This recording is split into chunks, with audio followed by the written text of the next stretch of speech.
भारत के रक्षा मंत्री राजनाथ सिंह अपने 3 दिवसीय लखनऊ दौरे पर हैं। लखनऊ दौरे पहुंचने के बाद ही सबसे पहले नदवा कॉलेज पहुंचते हैं, वहां पे जनता से मुलाकात करते हैं। इसके साथ ही साथ वहां के प्रिंसिपल से, वहां के बच्चों से मुलाकात की। इसके साथ साथ मनकामेश्वर मंदिर पहुंचते हैं, वहां पे पूजा अर्चना करते हुए अपनी दीर्घ आयु की कामना भी की। इसके साथ ही साथ में अगर बात करें तो रक्षा मंत्री राजनाथ सिंह का दौरा काफी अहम बताया जा रहा है, क्योंकि जिस तरीके से राजनाथ सिंह के दौरे को लेकर के काफी चर्चाएं थी, क्योंकि लखनऊ से सांसद भी हैं और प्रधानमंत्री के 9 साल पूरे होने पर उनकी कार्य योजना और उनके कार्यों का भी अब जनता के बीच में रखने वाले हैं।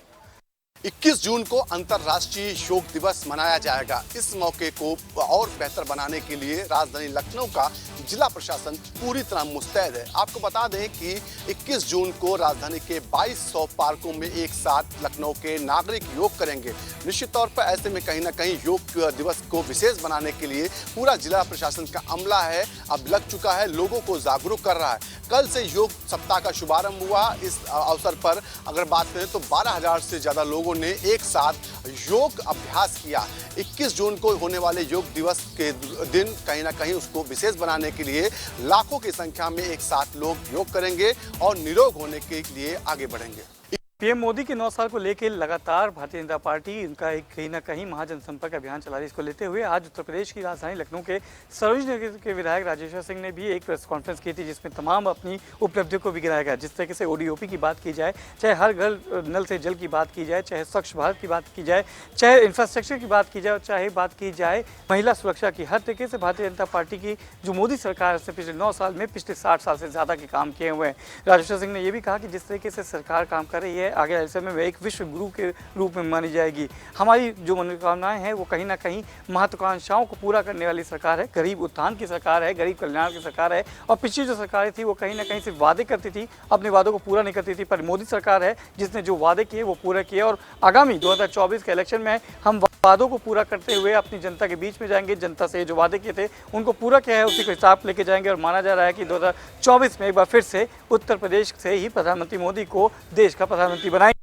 चुनाव में लगातार मिल रही हार से अब अखिलेश यादव ने सबक ले लिया है और उन्होंने अपनी पार्टी के सभी कार्यकर्ताओं को सख्त निर्देश जारी किए हैं। उन्होंने कहा है कि सभी कार्यकर्ता ईमानदारी से और पूरी मेहनत से पार्टी को जिताने के लिए कोशिश करें और पूरी तरीके से कोशिश करें कि पार्टी को किस तरीके से बूथ स्तर पर मजबूत किया जा सकता है। लगातार उन्होंने अपने जितने भी पार्टी के कार्यकर्ता थे उनको सख्त निर्देश दिए। उन्होंने कहा कि आपसी गुटबंदी जो पार्टी कार्यकर्ता करते हैं आपस में, वो बिल्कुल भी बर्दाश्त नहीं की जाएगी और कोई भी अगर ऐसा करता हुआ पाया गया तो उनके खिलाफ सख्त कार्रवाई भी की जाएगी। तो कहीं ना कहीं अखिलेश यादव 24 के पहले एकदम एक्टिव मोड में नजर आ रहे हैं और अपने सभी कार्यकर्ताओं को भी उन्होंने यही निर्देश दिए हैं कि 24 में पूरी तैयारी झोंक दो, किसी भी तरीके से कोई चूक न रहे। सपा के राष्ट्रीय महासचिव शिवपाल यादव का आज आगमन आजमगढ़ में हुआ है।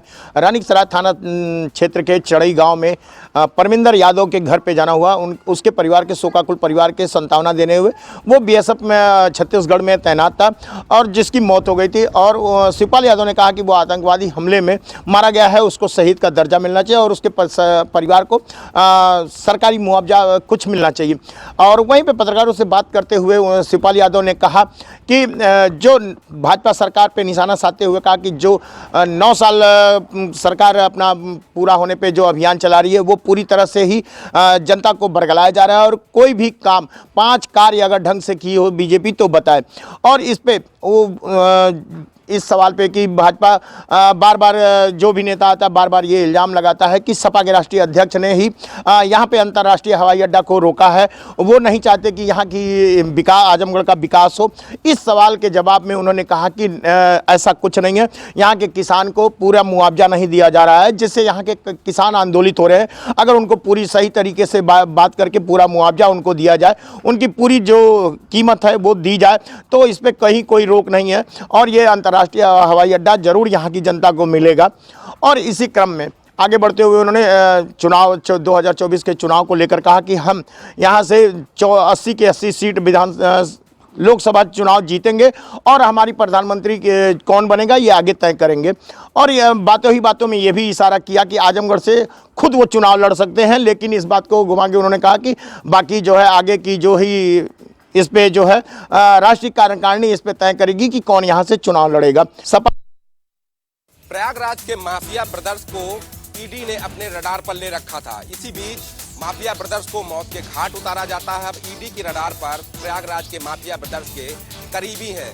कहीं ना कहीं अगर हम देर रात छापेमारी की बात करें तो प्रयागराज के 2 बिल्डर समेत 3 चार्टर्ड अकाउंटों के ठिकानों पर छापेमारी की गई है। यह छापेमारी इसलिए की गई है क्योंकि ईडी को ये शक है कि काली कमाई का पैसा इन्हीं लोगों ने वाइट करने में अतीक और अशरफ की मदद की थी। अभी भी बड़े पैमाने पर ऐसी संपत्तियां हैं जो बेनामी संपत्तियां हैं, कहीं ना कहीं उनसे पर्दा उठाने का प्रयास ईडी की तरफ से किया जा रहा है। उसके अलावा अगर हम दिल्ली में अतीक के करीबियों की बात करें तो वहां पर भी ईडी ने छापेमारी की है, जहां से जरूरी दस्तावेज, उसके साथ साथ कंप्यूटर और लैपटॉप भी बरामद किए हैं। उनको खंगालने का प्रयास किया जा रहा है। उसके अलावा 2 रियल एस्टेट के कारोबारी हैं, उनके ऊपर भी ईडी की नजर है और जल्द ही उन पर भी बड़ी कार्रवाई हो सकती है, क्योंकि इन लोगों ने मिलकर अतीक और अशरफ के साम्राज्य को बढ़ाने में मदद की ही साथ काली कमाई को वाइट करने का भी काम चार्टर्ड अकाउंट और रियल एस्टेट के कारोबारियों ने किया है। अब देखना होगा कि ईडी की रडार पर जब ये ऐसे व्यवसायी और कारोबारी हैं तो जल्द ही बड़ा खुलासा हो सकता है। मुखर्जी नगर में कल एक कोचिंग सेंटर में आग लगने की खबर फैली। तार में आग लगी थी, शॉर्ट सर्किट हुआ और उसके बाद कहीं ना कहीं धुआं फैला। इसके बाद तमाम जो बच्चे हैं वो रस्सी के सहारे नीचे उतरे और कई बच्चे इस दौरान घायल हो गए। इस पूरे मामले में दिल्ली पुलिस जांच कर रही है। कई बच्चे बुरी तरीके से जख्मी भी हैं, उनका इलाज भी चल रहा है। इस पूरे मामले में अब दिल्ली हाई कोर्ट ने स्वतः संज्ञान लिया है। दिल्ली हाई कोर्ट ने दिल्ली पुलिस और एमसीडी से कहा है कि इस पूरे मामले में एक रिपोर्ट दाखिल करे। इसके अलावा फायर सर्विस के भी अधिकारियों से कहा गया है कि वो इस बिल्डिंग के बारे में जांच करे कि क्या इस बिल्डिंग के पास फायर सेफ्टी सर्टिफिकेट पहले से मौजूद था या नहीं था, यानी कि इस बिल्डिंग ने पूरी तरीके से मानकों को पूरा किया था या नहीं किया था। इसमें कोचिंग संस्थाएं जिस तरीके से चलाई जा रही हैं उसमें कहीं ना कहीं दिल्ली पुलिस को बाकायदा अब बताना होगा और इस पूरे मामले में अगली सुनवाई 3 जुलाई को होगी। तब देखना होगा कि दिल्ली हाईकोर्ट इस पूरे मामले में क्या कुछ कहता है और ख़ासतौर पे दिल्ली पुलिस और फायर सर्विस के अधिकारियों की ओर से क्या कुछ जवाब दाखिल किया जाता है। मुखर्जी बरेली में आईएमसी प्रमुख मौलाना तौकीर रजा ने आज प्रेस वार्ता कर दिया बड़ा बयान। आपको बता दें उत्तराखंड में हो रहे पलायन को लेकर साथ ही लव जिहाद के मुद्दे पर उन्होंने बड़ा बयान देते हुए कहा ये भगवा का लव ट्रैप है। लव जिहाद के मुद्दे पर वह बोले यह सब भगवा का ट्रैप बनाया हुआ एक ट्रैप है, इसको लेकर ये लव जिहाद का मुद्दा चल रहा। साथ ही उन्होंने उत्तराखंड से मुसलमानों के पलायन को लेकर उन्होंने कहा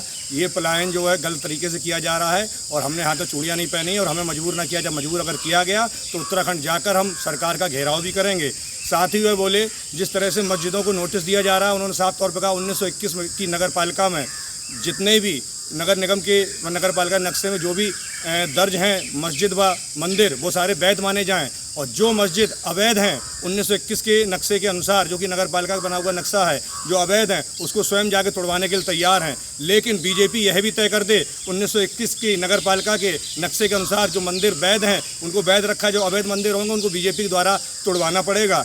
ऐसा बयान दिया है मौलाना तौकीर रजा जो कि आईएमसी प्रमुख हैं। आज उन्होंने प्रेस वार्ता करते हुए कई बड़े कटाक्ष किए लव जिहाद के मुद्दे पर, मुसलमानों के पलायन के ऊपर उन्होंने जमकर बीजेपी पर निशाना साधा है। मैं बरेली से Abhishek Kumar, News One India. Bareilly में 2024 के चुनाव के लिए जहां भारतीय जनता पार्टी तैयारी कर रही है और बूथ स्तर पर काम करने के लिए पदाधिकारियों को निर्देश दे रही है, लेकिन पदाधिकारी ऐसे हैं कि वो भारतीय जनता पार्टी की कार्यशैली पर पलीता लगाने का काम कर रहे हैं। ऐसा ही एक मामला रायबरेली के मिल एरिया थाना क्षेत्र के संजय ग्राम का सामने आया है, जहां संतोष कुमार ने आरोप लगाते हुए साफ तौर पर बताया है कि मामला न्यायालय में विचाराधीन है, लेकिन विपक्षीगण उस पर कब्जा करने के लिए आतुर हैं और लगातार वो वहां पर कब्जा कर रहे हैं और बोलने पर मारते पीटते हैं, लेकिन उनकी सुनवाई कहीं नहीं हो रही है। लगातार वो दौड़ रहे हैं पुलिस अधीक्षक कार्यालय, जिलाधिकारी कार्यालय, लेकिन उनकी सुनवाई नहीं हो पा रही है। लेकिन अब सोचने वाली बात ये होगी कि 2024 का चुनाव है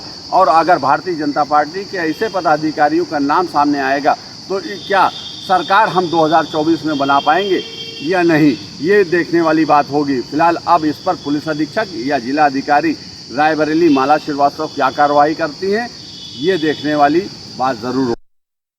झांसी के गुरुसराय के अस्पताल में डॉक्टर को चढ़ा कमीशन खोरी का रंग। आपको बता दें कि यहाँ जो डॉक्टर तैनात हैं वह लगातार बाहर से जो मरीज आते हैं उनको हॉस्पिटल से दवाई न देकर बाहरी जो दवाई मिलती है वहाँ से दवाई लेने के लिए कहते हैं। इसी को लेकर आज स्वास्थ्य अधीक्षक से पीड़ित व्यक्ति ने शिकायत करते हुए बताया है कि वह अपनी पत्नी को लेकर अस्पताल आया था, जिसको लेकर जब वह संबंधित डॉक्टर के पास पहुंचा तो डॉक्टर ने बाहर से दवाइयां लिख दी। वहीं जब उसने जानकारी की तो पता चला कि यह जो दवाइयां बाहर से लिखी हुई हैं, यह दवाइयां अस्पताल में मौजूद हैं और यह डॉक्टर है लगातार जो ग्रामीण क्षेत्र के और नगर के जो लोग आते हैं उनके लिए बाहर जो मेडिकल बने हैं उनसे दवाइयाँ लाने के लिए कहता है और पर्चे पर लिखता है। इसी को लेकर उसने आज शिकायत की है और मांग की है कि डॉक्टर के खिलाफ कड़ी कार्रवाई की जाए। अब आने वाले समय में पता चलेगा कि आखिर जो स्वास्थ्य अधीक्षक हैं उनके द्वारा क्या कार्रवाई अमल में लाई जाती है। अमेठी के रिछौरा गांव में उस वक्त हड़कंप मच गया जब सुबह ग्रामीणों ने गांव के बाहर नाले में एक 20 वर्षीय युवती का शव देखा। जी हां, हम आपको बता दें, ये पूरा मामला जामो थाना क्षेत्र के अंतर्गत रिछौरा कटारी गांव का है, जहां पर आज सुबह जब ग्रामीण शौच के लिए गांव के बाहर नाले के पास गए तो एक 20 वर्षीय युवती का नाले में उतराता शव दिखा। वहीं ग्रामीणों ने इसकी सूचना युवती के परिजनों को दिया और परिजनों मौके पर पहुंचे और परिजनों के परिवार में कोहराम मच गया। वहीं परिजन शव को बाहर निकाल करके और पुलिस को सूचना दिया। मौके पर पहुंची पुलिस ने शव को कब्जे में लेकर पोस्टमार्टम के लिए भेज दिया है और वहीं पुलिस पूरे मामले की छानबीन में कन्नलगंज में एक महिला की हत्या कर दी गई थी। इस हत्याकांड का खुलासा 24 घंटे के अंदर कन्नलगंज पुलिस ने कर दिया है। इस पूरे मामले में जो हत्या कारण निकल के आ रहा है वो आशनाई को लेकर हत्या की बात सामने आई है। पुलिस का कहना है कि जिस युवक ने हत्या करी है वह महिला का देवर है। उसने अपनी भाभी की हत्या सिर्फ इसलिए कर दी है कि उसके जो बड़ा भाई है वो चोरी के मामले में फैजान जेल चला गया, तो सिमरन कर ने किसी और व्यक्ति से अपने नाजायज संबंध बना लिए। तो इस बात की भनक जब देवर को हुई तो आग बबूला हो गया और उसने अपनी भाभी की हत्या कर दी। इस घटना को अंजाम देने के बाद वह कानपुर से फरार होने की फिराक में था। ऐसे में कन्नलगंज पुलिस ने उसे गिरफ्तार कर लिया है। एडीसीपी जनरल जो आरती सिंह ने बताया कि 24 घंटे में यह हत्याकांड का खुलासा कर दिया गया है। पूछताछ में युवक ने बताया कि जिसकी हत्या की गई, जिस महिला की हत्या हुआ उसका देवर है, भाभी है और उसकी हत्या सिर्फ इसलिए की कि कुछ दिन पहले पति जब जेल चला गया चोरी के मामले में फैजान, तो उसने एक अन्य व्यक्ति से संबंध बना लिए थे, लगातार उससे मिलजुल रही थी और उसके साथ कई बार बाहर भी गई है। इस बात की जानकारी हुई तो उसने अपनी भाभी को समझाने का प्रयास किया, लेकिन जब वह नहीं मानी तो उसने हत्याकांड जैसे जघन्य अपराध को अंजाम दे दिया है। फिलहाल आरोपी देवर के खिलाफ मुकदमा दर्ज कर जेल भेजा जा रहा है। तो साथ ही इस घटना में अगर और भी कोई शामिल होगा तो उसके खिलाफ भी कानूनी कार्रवाई की बात कही गई है। कन्नल थाना सागंज पुलिस ने चोरी की घटना का सफल अनावरण किया है। आपको बता दें, मौसी की बेटी ने इस घटना का अंजाम दिया, अपने प्रेमी को इस पूरी घटना की जानकारी दी और उस घर का पूरा अंदर से दरवाज़ा खोला जिसमें प्रेमी और उसका दोस्त उसमें लोडिंग ऑटो में लेकर इस पूरे सामान को रफू हुए। इस पूरी घटना की जानकारी आगरा पुलिस को उसके परिवारजनों ने दी। हालांकि इस पूरे घटना को लेकर पुलिस ने मुस्तैदी से कार्य किया, कई टीमें लगाई जिसमें पुलिस ने इन लोगों से 17 लाख रुपए नगद और 60 लाख रुपए की चांदी और सोने के आभूषण सहित तमंचा भी बरामद किया है और युवती सहित दोनों युवकों को हिरासत में लेकर आगे की कार्रवाई शुरू कर दी है। आगरा कमिश्नरेट के थाना सैया में 13 चौकी के पास में खनन माफियाओं के डंपर का जोरदार टक्कर मारकर स्विफ्ट को तोड़ मोड़ दिया, जिसको बचाने के चक्कर में वो डिवाइडर पर भी चढ़ गया।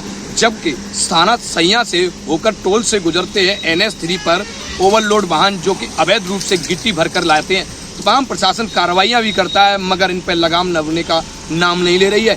NH3 पर आज डंपर ने तेजी से जा रहा था जिसमें खनन माफिया का जो कि मध्य प्रदेश से अवैध गिट्टी और अवैध संचालन होता है जिसमें परिवहन किया जाता है, जिसको बड़ी तेज रफ्तार से थाने से गुजारा जाता है, जिसको बचाने के लिए पुलिस और प्रशासन से बचने के लिए तेजी से जा रहा था, जिसमें एक स्विफ्ट गाड़ी को रौंद दिया जिसमें 2 लोग सवार थे जिनको लोगों ने चीख पुकार सुनकर निकाला और उपचार के लिए आगरा भेज दिया। कौशाम्बी में एक बड़ा हादसा हुआ। यमुना नदी के किनारे 3 बच्चे यमुना नदी में नहाने गए थे दोपहर में और अचानक गहरे पानी में जाने के तीनों उसमें डूब गए। मौके पर गोताखोरों और ग्रामीणों की मदद से उनको बाहर निकाला गया। पुलिस को सूचना मिलते ही पुलिस यमुना के किनारे पहुंची और तीनों बॉडियों को निकाला गया, लेकिन तब तक तीनों बच्चों की मृत्यु हो चुकी। बताया जा रहा है कि वहाँ के चश्मदीद बताते हैं कि बच्चे नहाते नहाते गहरे पानी में जा गए थे, जहाँ पर उनकी डूबने से मौत हो गई।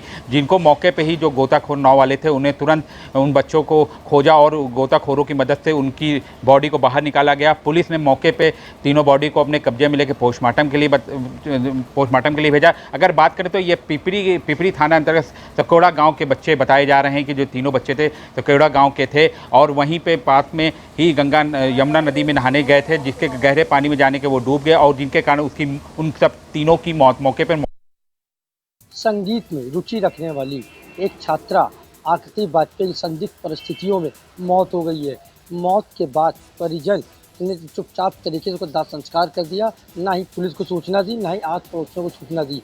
जब इस घटना की जानकारी आकृति के सहेलियों को हुई तो उन लोगों ने घर पहुंचे तो परिवार वालों के साथ मिसबिहेव किया, उनको दाह संस्कार में शामिल तक नहीं हुए, जिसके बाद कई ऐसे सवाल खड़े हुए जिससे यह साबित होने लगा कि कहीं ना कहीं उसका कुछ गलत हुआ है, जिसको लेकर के जो मृतक आकृति वाजपेयी है उसके जो मित्र हैं, महिला मित्र हैं, समाज सेवी संगठन के साथ पुलिस कमिश्नर के पास पहुंची है। मामले की निष्पक्ष जांच के बाद कार्रवाई की मांग की है।